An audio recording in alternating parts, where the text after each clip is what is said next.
Inter bank में Pakistani currency 9 माह की कम तरीन सतह पर पहुंच गई। बैंकों की मंडी में बुध के रोज पाकिस्तानी करेंसी में अमरीकी डॉलर के मुकाबले में 9 माह की कम तरीन सतह पर 161.60 रुपए पहुंच गई। रुपए की कद्र में 2.60 रुपए या 1.63% की कमी रिकॉर्ड की गई, क्योंकि गैर मुल्की सरमायाकारों की जानिब से घरेलू कर्जों और स्टॉक मार्केटों से कलील मुद्दती सरमायाकार निकलने की पादाश में रुपए की कद्र में गिरावट आई। पिछले 9 महीनों में रुपया पहली बार 160 रुपए की दहलीज को भी अबूर कर गया और सेशन के दौरान इंटर अड्डे की सदा 161.60 रुपए पर आ गया। State bank of Pakistan SBP के मुताबिक मंगल के रोज मकामी करेंसी 159 रुपए पर बंद हुई थी।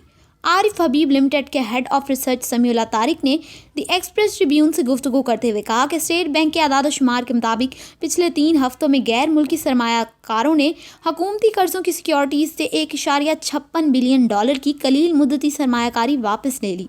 इस पर रुपये का दबाव इस वक्त जुज़वी तौर पर बढ़ गया। घबराहट में मुब्तला कुछ सरमायाकारों ने पुख्तगी होने से पहले सिक्योरिटीज फरोख्त कर दी हैं।